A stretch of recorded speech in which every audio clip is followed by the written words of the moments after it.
What's up, Ada Nation? Welcome to Dapp Central, your home for everything blockchain and crypto. I'm your host here for Reed, fresh back from the Cardano Summit taking place in Dubai for the year of 2024. Now, this will be a brief recap highlighting some of the biggest speeches, some of the biggest announcements, and what exactly you guys can expect from me over the course of the next coming weeks, given the fact that I've got a massive backlog of interviews coming your way. First and foremost, I am feeling a little bit stuffy, so I do apologize if I sound a little bit different. But boy, oh boy, was this particular trip more than worth it. Being able to see everybody from the Cardano community, being able to hear about the future of Cardano, and just really just get a sense of where we are as an ecosystem was value that could not necessarily have a dollar amount put on it. Now, that said, if you guys missed it, you can go over to the official Cardano Summit website where they've got a recap of all of the different events. That said, let's jump straight on in here. I want to just sort of touch on the day number one recap or the day number one biggest highlights. So first things first, we had opening regards or opening comments coming in from Frederick Regard, the CEO of the Cardano Foundation, where he basically emphasized Cardano's mission to create equal economic opportunities using cryptographic evidence or blockchain technology. Following that, we heard from Richard Tang from Binance and Frederick Regard, who had a fireside chat where they talked about compliance, regulation for institutional adoption, and the convergence of AI and blockchain. Now, what's interesting about this particular piece here is that a lot of people from the Cardano community were expecting some sort of listing announcements or some sort of support for Cardano native assets on Binance. Unfortunately, we didn't get that bit of news coming in from Richard, but we have gotten the go-ahead to at least resend applications for different Cardano native assets to Binance for their review. Now, again, people were thinking that there would have been an announcement made at the summit, given how big and how visible of an audience it brings to Cardano, but we didn't get that news there. Now, let's not be discouraged. It doesn't mean that this won't ever happen, but I know that there are key metrics, especially volume, right, when it comes to trading, that platforms like Binance want to have confirmed before listing any assets. Now we're going to discuss another centralized exchange which has brought on support for Cardano native assets, but that'll be included as a part of the later conversation for this video. Now, after we had that chat with Binance, again with Richard and Fred, there was a bit here with Sheldon Hunt from Emergo and Yat Siu, who came in from Animoca Brands. So Animoca Brands, if I'm not mistaken, is a VC, basically investing in some of the earliest and most promising blockchains and projects. And they talked about gaming and mass adoption. Now, if you guys missed the bit of news coming in from, I believe it's Off the Grid and the Avalanche ecosystem, that particular game, very similar to a battle royale or a Fortnite style game, really catching flames or catching traction here with a lot of mainstream adoption. So that particular conversation was just talking about gaming and exactly how that could potentially open doors towards more people being exposed to Cardano and blockchain specifically. After that, we had a nice little chat, basically revolving the collaboration or the efforts to collaborate between the Dubai Police Department and the Cardano blockchain using Cardano to basically track ballistic activities. And they also mentioned additional partnerships and integrations for government initiatives. Now, right after that, we heard about the UAE's roadmap to blockchain adoption, where we heard from Dr. Samil El Ansari, who outlined the UAE's commitment to fostering blockchain growth through regulation, infrastructure, and business-friendly policies. Now, after that, we had the Battle of the Builders. Shout out to all of the teams that were lucky enough to, number one, just even participate in person, but then number two, to the teams that were actually able to win and receive backing from LCX and a few other members within the community. So shout out to Land Dono. I believe this is run by the Orcfax team for winning number one or for winning first place. There was also, I believe, Delta DeFi, who came in second. Shout out to Hinson from that particular team. And I don't recall exactly who came in third, but again, I'll have specific or more in-depth content over the course of the coming days to break all of that juicy information down.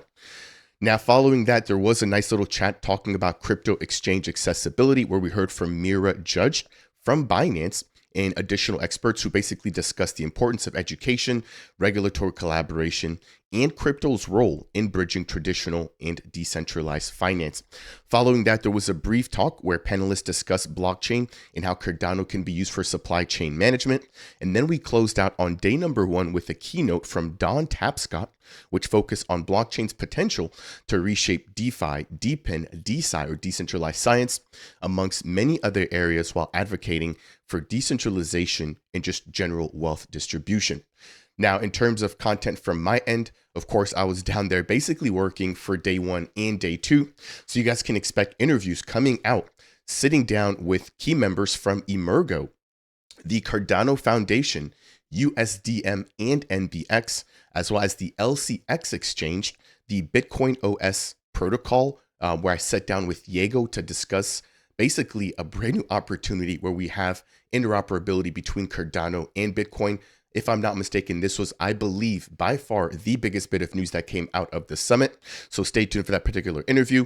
And then I'll have content coming out discussing Axelar and interoperability, as well as the Beehive NFT, Nuvola, Jira Wallet, and many other protocols to come. Now, moving over into day number 2. So as a part of day number 2, we heard basically from Cardano Foundation's CTO, his name is Giorgio Zanetti, where he outlined, Cardano's phases from Byron to Voltaire. And he basically broke down the fact that there's now ongoing research for quantum resistance and data segregation. So a lot of really interesting concepts, so much that really just sort of went down, and a lot of really great conversations taking place over the course of 48 hours. Again, the time went by so quickly. As a creator, I mean, this was a gold mine. So for anybody who missed out, who wasn't able to attend, I highly recommend and highly encourage that you take the time to hopefully show up for the next year's event. Now, following that, there was a pretty awesome panel discussing decentralized identity, where they talked about managing personal identity on-chain with insights into the potential impacts on health and supply chain management sectors. And then following that, there was a little bit of talk around open sourcing for blockchain development. Obviously, that was a little bit more technical, but if you're in this space and you understand the power of decentralization, then you probably also understand the power of open sourcing content, where basically anybody from the community can jump on and reuse content, making it accessible, secure, because anybody can review it, and much more available, right? So Cardano's Ouroboros consensus protocol follows a very similar structure, where that has now also been open source. So anybody who wants to build using Cardano's robust security framework, they can go ahead and do that as well. Now, following that, there was talks about cross-chain collaboration. Again, this is where Bitcoin OS was basically announced to be onboarding or integrating Cardano. And so we heard from Adon Diego, who announced a brand new milestone in which Bitcoin OS has basically now enhanced or extended their capabilities to use Cardano for cross-chain interoperability. Following that, we heard from NASA's Matthew Warwick, hopefully I'm pronouncing that correctly, where he basically discussed the fact that AI and blockchain are going to have a huge impact towards our future, and that they at NASA are very aware of this, and they're looking as to how they can best sort of get ahead of the curve. Now, if you've missed it, Frederick Agard from the CF was at NASA to actually discuss blockchain and Cardano specifically to some of the members over there. So could there be some partnership there? I definitely think so. There hasn't been anything officially confirmed, but we definitely know that the CF is looking for enterprise adoption. So to see them speaking with people like Binance, people like NASA, and to have them attending the biggest event for Cardano, I think is extremely bullish and a really good first step towards hopefully a longer relationship with some of these bigger entities. Now, after that, we heard a little bit about emerging technologies, where we heard and we closed out by getting a speech from Frederick Agard, where he again emphasized blockchain's impact and its potential, especially with AI and the revolution around that. After that, we had the 2024 Gala Awards, where we were able to basically award or recognize some of the biggest builders here in the ecosystem, where winners, for example, like Endmaker for best infrastructure were awarded, MintSwap, where they were awarded for the best DAO and governance, as well as DEX. And then we also even had Empower being recognized for the best blockchain or blockchain for good initiatives, with many others being recognized on that particular evening. Again, when it came to the Battle of the Builders, Landano won first place. And then I believe second place was Delta DeFi. And then Althea Analytics and Socius came in for third and fourth place. So this is just a brief touch base. Again, wanted to just get back on camera here. It's been about a week since I've been off air, just to reassure you guys that I haven't gone anywhere. I'm actively working on getting you guys brand new content. There's going to be deep dives into basically everything that I've mentioned here. There were so many big pieces of news that came out that I wasn't able to, be on the ground, record interviews, and, provide you guys timely news updates like I normally do. But given the fact that I'm now back, everything should be back to normal. Make sure you've got those bell notifications turned on. And if you have any questions or comments, make sure to leave those down below. That'll do it here for today's brief recap of the long 48 hours taking place in Dubai for Cardano Summit, or for the Cardano Summit for the year of 2024. For anybody that was able to meet out there, leave a comment down below. It was such an amazing and humbling experience. I look forward to doing it again. And as I mentioned earlier, make sure to stay tuned for brand new content coming out soon.